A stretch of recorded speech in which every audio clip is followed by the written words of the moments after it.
So this next session is really, it establishes a foundation. There are a lot of ideas and a lot of points that I remember back during my new faculty orientation that I thought, well, I'd really like to learn more about that. Or coming from Florida, it was very different. And I know that many of you are very familiar with EKU and who we are as an institution. But the remaining sessions, I think, will make a lot more sense, and you'll have better questions to ask with a little bit more context to support what the president and the provost mentioned earlier. So that's really the goal of this session. And I'm going to take the content and I'm going to condense it into about a half an hour so that we can retain our next break. But you'll have access to all of the resources and all of the slides as well. Here's my information. I love connecting with people on various social platforms. We're pretty active on Twitter, now X, and then LinkedIn is very active as well if you'd like to connect that way. This is who I am. I also edit the Journal of Faculty Development. I've done that for now about 10 years, and it is the nation's leading journal in that area. We publish 3 issues annually, and gives me the opportunity to read a lot of really fun faculty development work. This is an overview of what we're going to do. And again, take the highlights away. My goal is to set up everybody else that you'll hear from. But I want you to be able to access that content with a good deal of context. As Sarah mentioned, we're deeply committed to retaining our students, to supporting faculty and teaching this generation of students. And at the same time, EKU is an institution like many across the higher ed landscape right now. We are changing and we are trying to be proactive, but we are also, of course, adjusting to kind of the changing higher ed landscape. And with that, what that means is that we are trying to prepare faculty to be responsive to institution level data and kind of true to who EKU, kind of who we are as an institution, but within this context that a lot of things are changing very quickly. And so we'll talk a little bit about these kind of different areas. First, I want to give you kind of a snapshot of kind of who we are. Even if you're very familiar with EKU, you were here as a student, take a little bit of time to familiarize yourself with our strategic plan. You'll hear a lot about this from the president and the provost. We are focused on knowledge, innovation, and transformation. At the heart of it is what we do to support our students. One of the reasons that I love working so closely in areas of faculty development is that in this room alone, you will have the opportunity to impact the lives of hundreds of students, if not thousands of students at the outset in the fall semester. What we do impacts students at scale.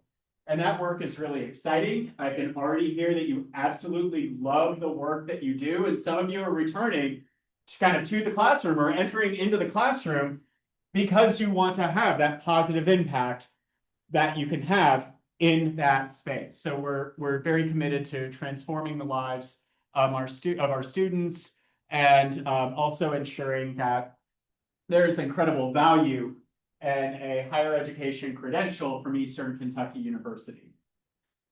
With that in mind, this is what our institutional profile looks like. The president gave a brief update on our fall numbers, but the forecast is about 17,000 students. We confer about 3,500 degrees annually. And in terms of full-time instructional staff, this also includes part-time, about 563, and then full-time staff just over 1,000. So we are as the president mentioned, we are a very healthy in terms of student enrollment, but also in terms of full-time instruction and staff. We're a very healthy regional and comprehensive.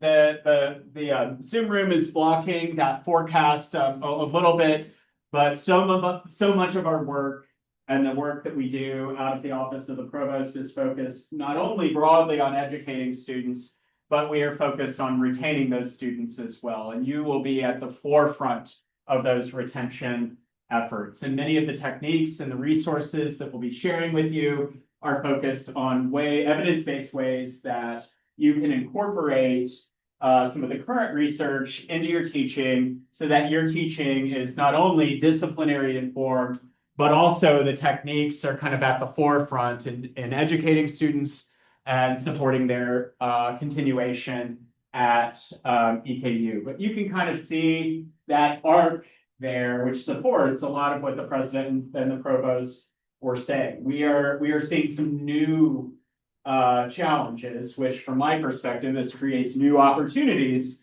for encouraging students to continue to the next step. And part of that is because we are so heavy on first generation students. And that's exciting. It was exciting for me and coming to an institution like EKU and EKU in particular, because for these students, a higher education credential can absolutely transform their lives. With first generation students, many of them are not coming from homes or households or even communities where a lot of people are like, you have to go to college. College is the way. You have to go, and we all want you to go. And I saw that firsthand when I entered into our classrooms teaching what was then developmental writing, which had some of the highest, kind of DFW rates. I established relationships with those students, and I encouraged them to come to me with issues they were experiencing. And I can remember the moment where one of my students said, "I'm really sorry, Dr. Carpenter, that I was late. I flipped my Bobcat." And I was coming from Orlando, Florida. It took me a minute, I admit. It took me a minute to figure out what that meant, but then he elaborated on it and he said, I have to work before my parents will, let me go to class. I have to do work on, I think it was like their farm, and it's the Bobcat, like the, heavy equipment, and he hit a rut and then it flipped, and that student still made it to class that day, but he was late and he said, I just wanted to apologize. And it was at that point, it's a light bulb moment for me. Students work so hard to get here. They work so hard to get here, and our students genuinely want to be here, and many students are overcoming a number of barriers to be with us virtually or in person and on campus. They're working, they're first generation, they have obligations at home or within their family lives or their communities. And I've kept that in mind. President McFadden mentioned the service region. Won't go into too much detail, but you have some information here. We're still very true to our service region, although the institution has evolved in some key areas, and we have some key initiatives right now focused on expanding access, points of access, online, competency-based, and credit for prior learning are three key areas that we are focused on. But I'll talk a little bit about faculty success and what this looks like. Your success is of course, I hope it's visible how excited we are to have you at the institution. And it's not only that excitement, it's not only me, but also our senior vice president, provost, the chief academic officer, and the president of the university. We're deeply committed to your success. We are unique in some ways from the institutions where you earned your doctorate or your graduate training, in that we heavily prioritize, as an access institution and as a university of opportunity, we heavily prioritize high quality teaching. And so there will be very few moments that you are not being encouraged and supported to do exceptional teaching. And for those of you moving into the tenure track or beginning the tenure clock as assistant professors, but even in other tracks as well, teaching is going to be a priority. it's very challenging to be successful here without exceptional teaching and establishing a record of high quality teaching from the outset. And my goal is to help you to ensure that you are confident from day one in all of these areas and within the context and kind of the ecosystem of Eastern Kentucky University, but to ensure that your teaching is solid from the outset. And that does differentiate us from some of our peer institutions and some of the research institutions who are exceptional at the work that they do, but our student population requires exceptional, Siri doesn't understand, but exceptional teaching. So much of our foundation is built on that. But you'll also have opportunities to talk with your chair and your dean about scholarly expectations. What are the research and the publication requirements for my department? And it will differ slightly from department to department to go up for promotion and tenure. So assistant to associate was a certain number of articles, peer-reviewed articles. And we're here to support that work as well. We are also very receptive to collaborative work across the departments and what we call scholarship of teaching and learning, because that goes directly back into the quality of instruction. And you'll also have this component service. And this would be leadership in the department, contribution to the department, or the college, or the institution level as well. I won't go into too much more detail here because there are some things that I really want to cover, but as you get into other conversations, keep these in mind and start thinking about questions to ask your dean about the direction of the college, or in terms of promotion and tenure requirements when you meet with your chair. And that will be later in the week. We have a lot of resources here. These are resources that I believe in. We've worked with, and the Faculty Center for Teaching and Learning works with hundreds of faculty each semester and has an impact on each of the faculty members at EKU. So you want to think about what that record of excellence is going to look like for you, how you establish that record of teaching excellence. Once you get to, it won't be in your first year, it'll be in your second year, submission of your first promotion and tenure portfolio, or for those of you, you will have, regardless of the track that you were on, you will have kind of an annual review process. But I'll use the promotion and tenure materials as an example. It is heavily weighted to teaching. So the majority, the emphasis and the ways that you'll be evaluated, and it will be heavily kind of weighted in terms of teaching, and then scholarship and service. And we're also an institution that values innovation. So the I kind of within the strategic plan. So gathering evidence of continued innovation in your teaching, what you're doing to continue to improve your teaching, to ensure that it's not static, it's responsive to students, the students that you are teaching will be absolutely critical. Your chair will want that, your P&T or annual review committee will want that evidence. You want to start acquiring that portfolio from the outset, and it starts with new faculty symposium. Chris will have all of you in our PD database. And you can go into that database and you can extract everything that you've done so that you have that evidence for your promotion and tenure portfolio. That's a bit of an aside.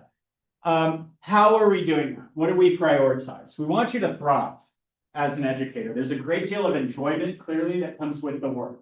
We want you to enjoy the work of educating students.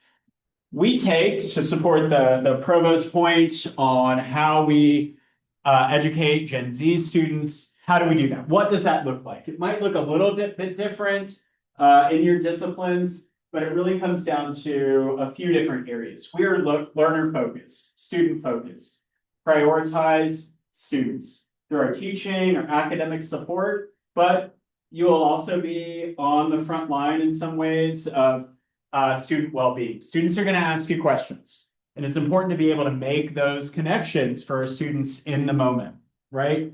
And teaching is transparent. We have several books for you that are already out, and at the break, you can grab those. Our teaching is transparent. That is, we are not here to serve as a barrier. You can probably remember the days of the lecture, look to your left, look to your right. you know, a certain percentage of those students will not be here at the end of the semester, and those days are over.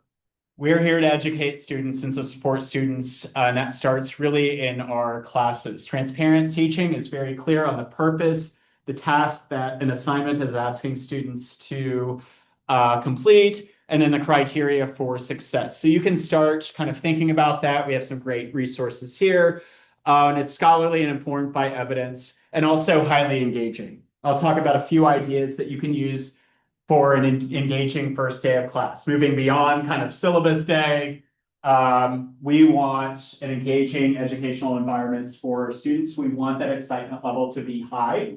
And there's a good deal of research to suggest if we can get off on the right foot, then students are going to want to continue to come back. They're going to want to engage with you and then each other as well. And that confidence level will continue to increase, and they're going to work so hard to not miss a class. But if they do, they're going to come talk to you. They're going to come talk to you. So our ethic of care and support for students. We support them not only as students, but also as learners. These kind of reminders might seem pretty basic, but over and over again, our students focus on the communication, welcoming communication, clear and consistent communication. So as you get into the LMS session, which will introduce you to our learning management system and Canvas, you want to think about the best routines for your students, how you design a welcoming message for them even before classes start, how you can really partner with them to ensure that they're successful. We do have some unique features of the term, and I'm going to give you an overview of those dates, and then you can monitor kind of for more information. We have and encourage regular check-ins. We encourage faculty to, in anticipation of what we call fourth week progress reports, which is their first official point of feedback from a faculty member that goes kind of on record within the university system. I encourage faculty to design a meaningful learning assessment that it takes place earlier in the semester. So students have significant feedback from you on how they are progressing as a learner in advance of fourth week progress reports. If it's happening at the fourth week mark here, it's often too late. It's often too late. And it feels typically and traditionally, we focus on midterms. Start thinking about the quarters. Fourth week progress report, design an early learning assessment where you're giving students feedback early in the semester, but ensure that it's meaningful. Rather than a checkbox, maybe a collaborative assignment. Maybe it's a reflection prompt that allows you to get to know the students a little bit better. So start that feels early in the semester, but that early learner-oriented feedback is crucial for this population of students. Dr. May. I have several questions. You may wait till the end or ask them now. Let's ask them now, but I'm also keeping an eye on the top. Let's say that I haven't heard from a student by week 2.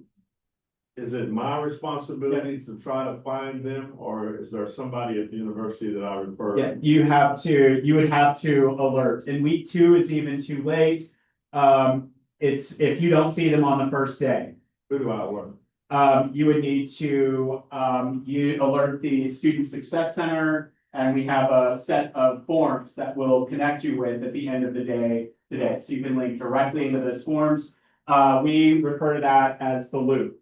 And so that will alert not only the Student Success Center, but advisors. And if you feel like it gets to the point where it's intensive enough, you can also loop the other faculty members that student has in. And I would recommend, again, early is better. Early is better. Week 2 feels a bit late. But if you don't see students on day 1 of your course, and many of you will be teaching online, you might be teaching asynchronously. You want to monitor for those students as well, but it will be in what we call the loop, and that will ensure that that team, the support team, is kind of in the loop to reach out to those students. Is there still a first day drop policy? Yes. Okay.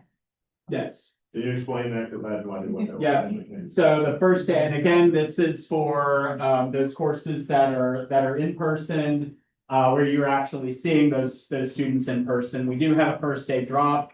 And that ensures that if students are not present, so it assumes that students are not present, you have not heard from them, and you have no sign of activity in that particular course, we have a first day drop. So if there is no sign that that student is active in your course, then at the end of that first day drop period, the faculty member should drop them from the course. It doesn't sound kind, but for students it is. Many of our students, those students, if they are not there, you have not heard from them, it is highly likely that those students have not done what they need to do in order to drop the course or withdraw from the university. And they acquire debt that way, and that's problematic. So should you, I would never know what to do. Should you email those students that don't Yes, show up and say, absolutely. hi, are you coming? And then how long do you give them to write back to you? You know what I mean? Because that's some, I don't know how long is too long. Yeah. And the faculty member you'll need to use your best judgment, as well, but Yeah. I would give them a very clear deadline. Yeah, And then, by Thursday, I'm gonna drop from this. You have these policies, but why is there nothing automated? it's due to the number of factors that involve some faculty discretion. And so give clear deadlines, remind students at the outset. Yes, and clear, just keep in mind, clear is kind. And for our students, as advocates for our students, it's really because they acquire debt this way, and those issues can come out. So you want to be mindful of those, and we'll send reminders too. I know I can't cover everything, especially within the condensed time frame here, but keep in mind, first day drop, fourth week progress reports, and then midterms would be that next milestone day. Quick question. 4-week progress reports, is that only freshmen or is that everybody? Everybody. Okay, thank you. Everybody. Yeah, absolutely. But you might have different dates depending on the term, and the course type that you're teaching in. The examples that I'll give assume kind of a full term. Question on kind of your advice on how to manage this. So I know for my load between the courses I'm coordinating as well as teaching. You know, that first day drop, I've got around 500 plus students. I mean, Yeah. yes, I mean, just from a logistical managing, especially, you know, as in person kind of coming in, I've got 2 in class preps I'm working on, like sanity of management. And in fact, I've got 14 lab sections that Yeah. I'm active coordinating. Yeah, absolutely. And I realize that in So some just cases, Kind of like, yeah, that's a lot of students It- to it- kind of like track manage or it- be responsible for. it absolutely is. And my advice to you, given that scale, do your best, but go into it knowing that first day drop is something that is beneficial for students. And go ahead and start putting kind of plans in place to communicate with them from the outset and remind them that their presence on the first day and in that first week is crucial for their success. But you know, not knowing the intricate details of your course, that would be my advice for managing the scale. It's not like the Monday that classes start, right? It's the first day that you guys meet. Yep. So I don't know. Yeah. I mean, as a, you know, even as an adjunct, I'm teaching lab classes. I've had students not show up and I work with the coordinator and such and let them know that the student has not shown up. Someone responds, say, last semester I just said, student was, oh, I was sick, this, that, okay, fine. Didn't show up the next week, finally dropped when they hadn't shown up for half semester of lab classes. I had another student that kept communicating, I'll be there in the next class. I mean, and I worked with the coordinator on it, but like they never showed up and stayed for the whole class or had mid-semester that just kind of disappear And Chris and I will share resources to link you specifically to those places where you can manage that process. You do have access to, and the students have access to, a good deal of support, advisor, and also student success center who can help to manage some of that outreach and connect with the students. The key is that notification. So we don't want to let that sit and for that student to kind of accumulate and then also have, minimal, chance of success in the course, will connect you in with those Is there resources. communication to them about all these? About all this? They will receive communication, but it's crucial because they will pay more attention to what their faculty are saying.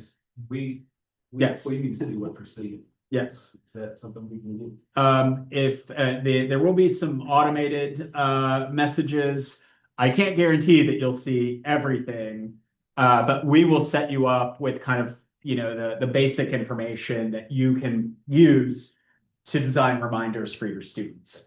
But again, students, once we get to the week before classes, go ahead and begin communicating with students and reminding them and pointing them to, in the right direction. Don't wait until the first week of classes. I know, it's a lot, but just friendly advice to begin communicating with them early on.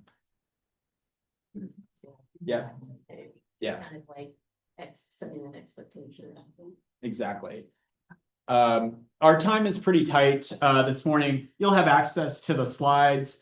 We have a lot of guides online that Chris has launched a whole set of guides on first day, first week recommendations, teaching practices, but also some templates for that communication. If you don't want to, start from scratch, you can go in, pull those, copy them over, make them their own. It kind of accelerates that process for you, especially for those of you, for all of you will be working at scale in many cases, but that gives you a place to start, kind of a home base with which to design those resources. Going through this very quickly, you will hear quite a bit about Canvas. We have an entire session dedicated to Canvas. I just want you to know at this point, and some of you went to the Canvas session and met with some of their team members yesterday. Our learning management system is Canvas. Once you get into the discussion with your departments, student perception of instruction, also known as student evaluations, we use a system named Watermark. And students, there are two systematic forms of evaluation of teaching. One is a peer observation, and the second is the student evaluation. You really want good data from your students. There are a lot of resources available and reminders that go directly to students and to faculty when in regard to Watermark and that survey feedback. The faculty engagement guide, the faculty resource guide, these are kind of one-stop shop resources. We are underway with some updates in how we archive syllabi.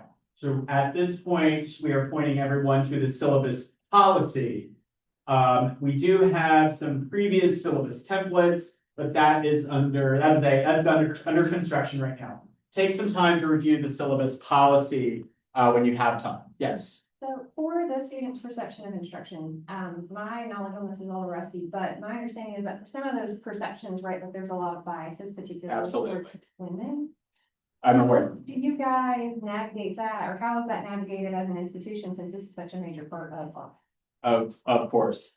So that's a great question.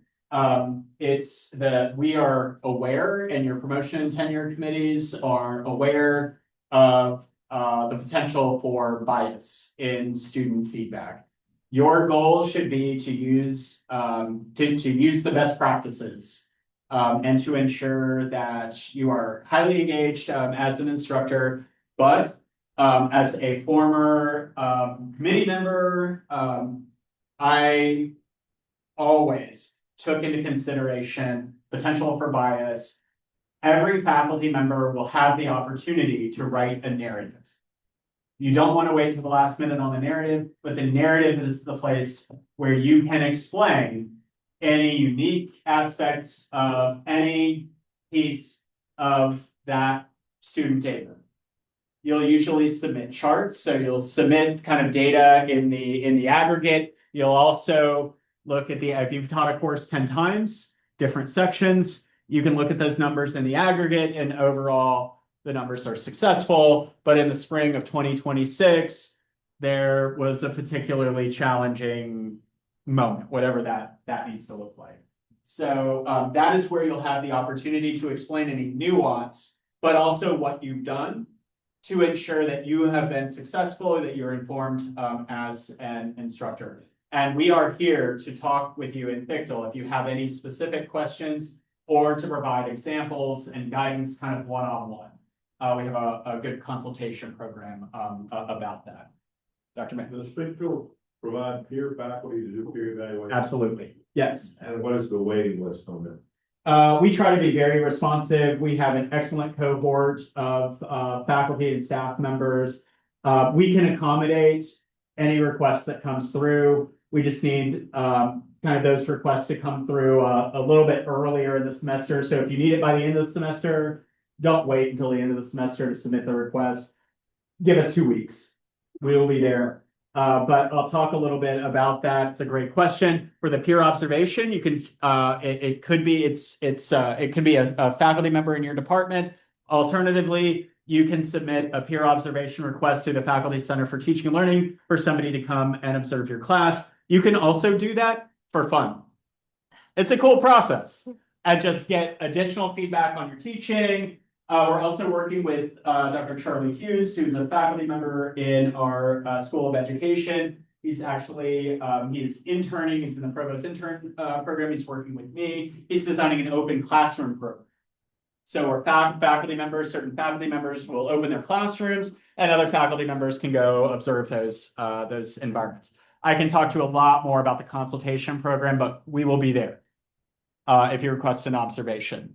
You're going to learn a lot more about these resources in the next session.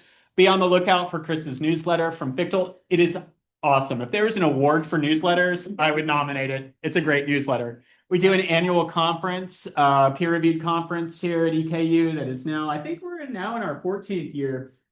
It attracts about 250 people from around the region and beyond, named the Pedagogicon. We partner with the Council on Post-Secondary Education with that. And also our Thank a Professor program is awesome. Basically, students are able to submit thank yous to faculty members. And Brandy, how many did we have last year? Gosh. Like 300 something? Oh, No. Maybe more? So, Like 8. 8 and 9, might be global on that. Well, I'm sorry for underselling Thank a Professor. It's awesome. Your students will have the opportunity to send thank you notes to you. We curate those. Brandy, Chris, and our team just do an incredible job with that program. We also have faculty innovators. Dr. May asked about observations. We call on our faculty innovators who are excellent teachers from across the colleges to serve as peers to enter into your classrooms and conduct those observations as well. We can connect you with 1,073. So I was way off, but in a good way. It's a really cool program. We're actually collecting some data and doing some analysis on that as well. Faculty awards through the Knoll Endowment, graduate profile recognition, which Star and Allison mentioned yesterday. We do a lot of work to recognize our outstanding faculty and to bring the work of our faculty to the forefront at the university level. And you'll see a lot of opportunities to submit for those programs. Here's where Dr. May asked about consultation services in the Faculty Center for Teaching and Learning, consultations, observations, co-design support, a number of milestone events, and then also some really incredible conferences and institutes. I won't go into much detail there, but you'll kind of recognize that as you learn more about those over the next few days. You'll also be taking part in a new faculty seminar on the first Friday of each month. This will give us the opportunity to go into more depth in the moment in which you're encountering some of these kind of milestones in the semester. And Provost Ziegler will be leading off in a 5-pass session in September. Chris automates all of the communication there, and you'll receive a lot of reminders. Also, it's lunch, and these sessions are so much fun. It's a great time to come back together and to work alongside one another. Relationship-rich education, and I'm speeding through this. How how can we design environments where students experience genuine welcome and deep care, where students are inspired to learn, help students to develop a web of significant relationships. Those students that we're able to retain are those students who are highly engaged, not only in the classroom environment or the learning space, but also well connected to the support networks on campus and confident in accessing and using those support networks. We know that learning is social. Help students kind of see that learning is social. It doesn't happen in isolation, that we are carefully designing those environments for our students. We've referenced this book by James Lang a lot, especially in some of those retention efforts. It comes down to a few things, and you'll have access to the book at the break. Embracing incremental change. Teaching is not set and forget. I know you know this, but check in with your students and embrace what I call in-flight adjustments. In-flight adjustments, right? You can learn a lot from your students and you can collect really good, but low stakes and manageable data. A very quick Google survey for your students, a check-in. Our faculty are doing a lot of check-ins with students. It doesn't mean that it has to be a whole lot more work for you, but those check-ins and that gathering information, not only will you collect good data, useful data, but your students are going to notice. And they have told us, oh, my students, my professor cared about her teaching. My professor was willing to do this, this, and this. And our students really appreciate it when they're asked for their input. And you can do that in informal ways. You'll have access to the full book as well, and we have some resources to support that. I'd like to introduce you to students as partners as well. View your students as partners. Students as partners, research suggests that respect, reciprocity, and responsibility, and entrusting students in co-designing learning and viewing them as partners, as collaborators in the learning process, and maybe even the teaching process, bringing student ideas to the forefront, can help them connect with content, can help them navigate complexity, but at the same time, it can help with persistence. In that moment that they encounter their first real learning challenge, this is hard, this is difficult, right? I'm grappling with complexity. Who are the students that are willing to take that step, to put their ideas out there? It's students who feel that they're respected. It feels like the relationship is reciprocal, that you're here for them, to support them. And also, our students learn when you give them some responsibility, sharing ideas in the classroom or, in the learning space. So thinking about first day of class, again, syllabus is important. However, that first day is an opportunity to engage students, to get them excited. We want the students to be excited from the outset. You'll have access to the slides. Key dates, first day drop. This explains first day drop. It might be hard to see, but we'll connect you with resources. Students will have the opportunity to adjust their schedules within the first week, fourth week progress reports, and then again, midterms and finals. That midterm is also an opportunity for feedback, but it should build on the feedback provided in fourth week progress reports. Branching, building back earlier in the semester, early learner-oriented feedback in that course can really support them. We've developed a guide for first year faculty, your onboarding checklist. This is really useful as well. This is more administrative. This should look familiar, but you can also grab the QR code. We'll link to it as well. This just makes sure that you've done what you needed to do. I will highlight this, and then we're going to get up and move around and take a break. On Thursday, we'll have the provost welcome. It's awesome. If you can be there, try to be there. We go through like a full peer review process on the menu. One of our faculty members, Dr. This is funny. Dr. Raylock. I just saw him yesterday as Chris and I were leaving the building. We gave him a summer assignment and also a winter assignment. But he spends a portion of the summer batching toffee. And it's incredible. The provost and I, we take our toffee seriously. It's the best toffee we've ever had. We'll also have, if you appreciate local, we're kind of known for bourbon. And so you can decide what to do with the toffee. Some people use it as a topper. So provost, welcome on Thursday. Please come if you can. I've also invited last year's cohort back, the deans. All of the deans will be there, and we've invited chairs as well.